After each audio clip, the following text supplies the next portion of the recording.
Pourquoi elle refuse d'être en communication avec toi? Pourquoi elle refuse de... Pourquoi il te fuit toujours? Il y a des bonnes raisons à ça, en fait.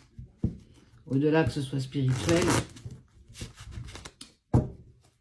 il y a des choses qui, quand même, te permettent de savoir pourquoi, comment et pourquoi elle a été poussée clairement à se positionner dans le silence et la distance par rapport à toi.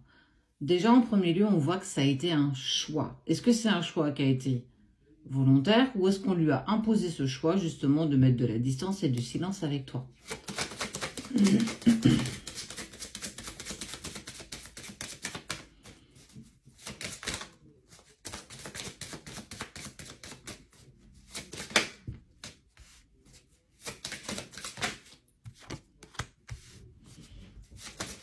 Pourtant, il a toujours besoin de toi. Hein. Tu vibres toujours en lui depuis tout ce temps. Pourquoi t'as imposé ça? Pourquoi t'as imposé cette situation compliquée et douloureuse?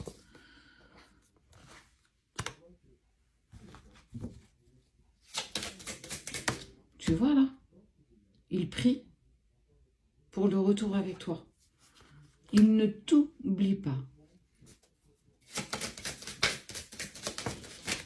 Alors, il y a cette connexion d'âme, mais c'est plus facile pour lui de te fuir que d'assumer pleinement l'amour qu'il a pour toi. C'est plus facile pour lui d'essayer de ne pas être dans la résilience. Il te fuit intensément, puissamment, il te fuit de tout son être. Pourtant, il pense à toi. Alors, pourquoi il s'est mis dans le silence et la distance par rapport à toi? Parce que quelque part, on l'a aussi obligé. On l'a... J'ai pas le mot manipulé parce que c'est pas ça. On l'a contraint à te laisser derrière lui. On l'a contraint volontairement à te laisser comme une vieille chaussette. Et on voit qu'il y a quand même une part d'adversité qui s'est mise en place entre vous deux. Il culpabilise beaucoup de t'avoir laissé derrière lui, mais simplement parce qu'il n'était pas prêt à vivre cet amour puissant qu'il a pour toi. Je dis bien qu'il a, je dis pas qu'il avait, qu'il a pour toi.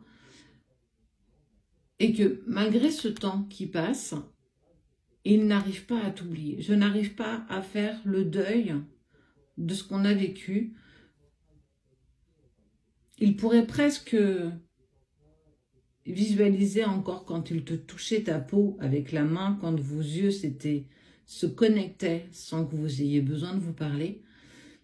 Il y a toute cette nostalgie qui le lie à toi, il y a toute cette nostalgie qu'il maintient dans le passé. Alors, je suis la première à te dire qu'il ne faut pas vivre dans le passé, on doit vivre dans l'instant présent, mais on voit bien que cette personne n'y parvient pas. Il a repoussé profondément cet amour pour toi, par peur dans un premier temps, dans un deuxième temps, c'est parce que c'est aussi quelque chose qu'il n'avait jamais connu avant de faire ta rencontre. Et pourtant, chaque jour, il prie pour pouvoir ne serait-ce croiser ton regard, peut-être te croiser dans la rue, que tu lui envoies un message, même s'il t'a bloqué de partout, même si il n'a pas répondu à ton dernier SMS, même si... En fait, il est vraiment dans une contradiction où j'ai été poussée à me mettre dans le silence et la distance avec toi, mais que j'ai quand même très envie que tu me contactes, même si en fait je sais que je t'ai bloqué de partout. J'aimerais que la providence soit là pour que tu arrives à me contacter, quelle que soit la difficulté que tu rencontres. Et pourtant, tout est très clair. Ça veut dire que son âme est très claire par rapport à toi. Il y a l'intuition, il y a l'engagement de l'âme, il y a les pensées qui sont là, il y a cette culpabilité de ne pas avoir pris en considération tout ça. mais qu'à un moment donné, il faut faire un choix. Et ce choix, ben, c'est celui que tu avais à ta coupe. J'ai pas assumé purement et clairement tout ce qui se mettait en place pour nous. Indépendamment de toi, indépendamment de lui. Même si à un moment donné, il fera le choix de cette connexion, il fera le choix du cœur, il fera le choix de l'âme. Mais on n'y est pas, on n'y est clairement pas. C'est pas encore pour maintenant. Il essaye de se persuader qu'il peut avancer sans toi. Il essaye de se persuader que je ne pense pas à toi, que c'est utopique, que c'est peut-être cette adrénaline de l'impossibilité, de l'inatteignable par rapport à toi. Plus cette personne le pousse dans ses retranchements, plus tu viens tambouriner dans son cœur.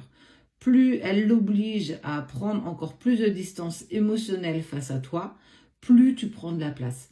Et en fait, on voit bien que la demande de cette personne, ben, ça ne va pas du tout dans le sens qu'elle le désirait. Dans le sens où elle a voulu vous mettre en distance, elle a réussi, mais plus elle impose cette distance, plus elle essaye de le garder à côté de lui, plus il lui file entre les doigts. Et plus tu reviens dans son esprit, dans son cœur, dans son âme, partout. Les moindres centimètres carrés de sa peau, de son corps, lui rappellent à quel point il t'aime. Alors, ça ne fait pas tout. Ça n'empêche pas qu'il y a eu des blessures, ça n'empêche pas qu'il y a eu des altercations, qu'il y a eu beaucoup de tristesse, qu'il y a eu des difficultés, que tu as vécu des choses assez compliquées toi aussi de ton côté. Mais on voit bien que quoi qu'il se passe, quoi qu'on impose, il y a cette distorsion où je te fuis, mais j'ai jamais été aussi près de toi. On m'impose de te mettre en distance, mais je me sens encore plus connectée à toi. Tout ça a un sens, parce que vous êtes en hyperconnexion et rien ne peut vous couper, rien ne peut se mettre entre toi et lui. Donc, oui, il y a le retour, et on est sur l'espace d'à peu près 9 jours, où il y aura certainement peut-être une reprise de communication, ou quelque chose dans ce style-là. Parfois, on n'obtient pas ce qu'on veut, et on voit bien que cette personne n'obtient pas ce qu'elle veut, parce que plus elle te l'éloigne, plus elle l'éloigne de toi, plus il avance vers toi.